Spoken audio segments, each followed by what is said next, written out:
अब नरेशन आपको 12 में बताता हूं। ये कह रहे हैं कि नहीं, सूफियों ने बदले। अब कृष्णा कह रहा है कि सूफी तो उसके सैनिक थे, उन्होंने इन्वेंट किया, उनके साथ आए और उन्होंने कहा कि अपनाओ मरो या भागो। वही फिर 90 में कहा गया अपनाओ मरो या भागो।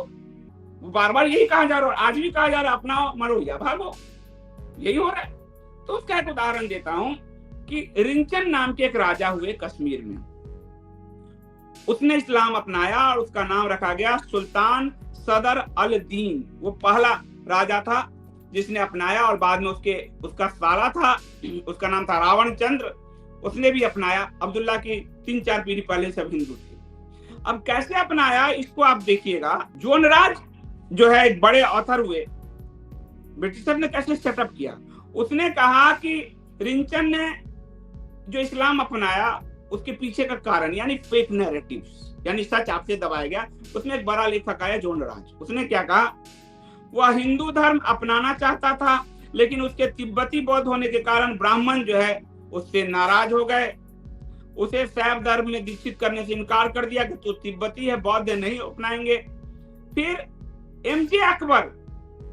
एमजे अकबर जिसे मोदी सरकार ने मंत्री बनाया था, विदेश मंत्री, सुनते जाइए आपको अभी और बहुत कुछ पता चलेगा। विदेश राज्य मंत्री बनाया था और जिस पर मीटू का आरोप लगा और जिसके कारण हटा, उस एमजे अकबर ने इस फॉल्स नरेशन को और आगे बढ़ाया।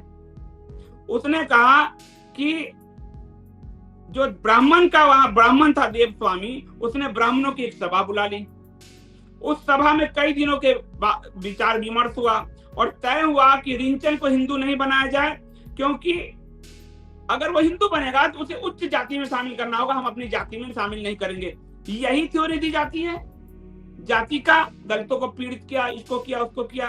ब्राह्मणों उसको उच्च धर्म में नहीं लेना चाहा, इसीलिए सब इस्लाम हो गया। यही है, एमजे अकबर ने ये बढ़ाया, लिखा। उससे पहले जोन राज ने इसको लिखा।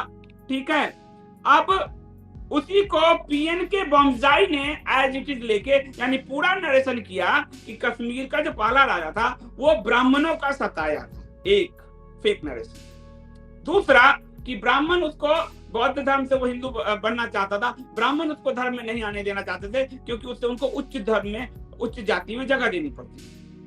ठीक है, इसीलिए उसने सबको इस्लाम कर दिया। तो आपको ब्राह्मणों पे गुस्सा आ गया। और यहाँ कृष्णा क्या कह रहा है आपको इतिहास में जो बता रहा हूँ कि ब्राह्मण यानी पंडित मतलब रिसर्चर थे। वो सारे रिसर्च के लिए, कश्यप ऋषि रिसर्च के लिए आए, चरक आए, सुश्रुत आए, विष्णु शर्मा आए, ये सब जो लिखा गया वो रिसर्चर थे। ज्ञान, जैसे आपको नॉलेज सेंटर में तो रिसर्चर ही जाएगा ना, नासा में हम तो नहीं जा सकते, इसरो में हम तो नहीं जा सकते, सिलिकॉन वैली में हम तो नहीं जा सकते ना।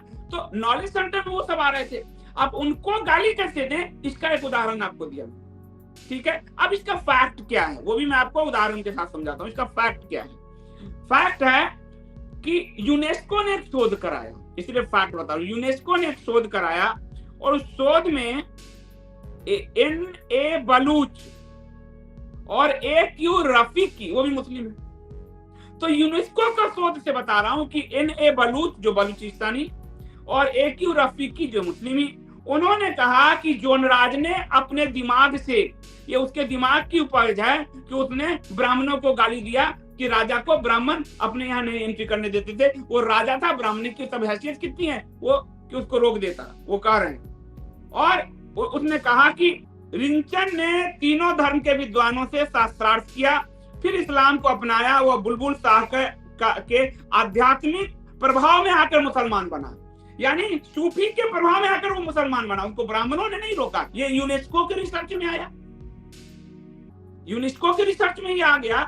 उससे पहले एमजे अकबर ने, जोन राज ने, वो अकबर जो आपके विदेश मंत्री थे और हमने भी मीटू में उनके सपोर्ट किए क्योंकि हम भाजपा में वो मंत्री हैं। यानी जो भी आता है अब हम गुलाम नबी का भी सपोर्ट कर देंगे जिसने लैंड जिहाद लागू किया। ये तो एमजे अकबर ने क्या कहा, ब्राह्मणों को गाली दिया। लेकिन यूनेस्को ने अपने शोध में कहा नहीं, रिंचन ने जो इस्लाम अपनाया और सदर अल दीन नाम का सुल्तान बना पहला कश्मीर में, वो सूफी बुल्ले शाह के प्रभाव में बना और फिर उसने इस्लाम को पूरा कन्वर्ट किया पूरा। अब सूफी के खतरे आपको, लेकिन आपको क्या समझाया गया सूफी धर्मज्ञ थे। सूफी क्या करते थे? शांति से जातियों में बटी थी हिंदू, ब्राह्मण सता रहे थे उनको, हिंदू जातियों को समानता मिला इस्लाम में, बैठकर समान। तो 72 फिरके क्यों है तुम्हारे पास? ये वैज्ञानिक आपके तर्क होने चाहिए कि ठीक है तेरे पास समानता है तो 72 फिरके क्यों है तेरे पास? समानता है तो ओबीसी में तू आरक्षण क्यों ले रहा है फिर? अब ये तर्क करोगे तो ये बिखर जाएंगे, बिफर जाएंगे। तो ये कह के और सूफियों के प्रभाव में आते गए, कन्वर्ट होता गया। तो ये थ्योरी गढ़ा इतिहासकारों ने, जिसको यूनेस्को ने अपनी शोध में काटा कि ब्राह्मणों ने कोई रिंचन को नहीं मना किया था। ये अपने बुल्ले शाह के प्रभाव में आकर उसने इस्लाम अपनाया और सबको इस्लामिस्ट किया।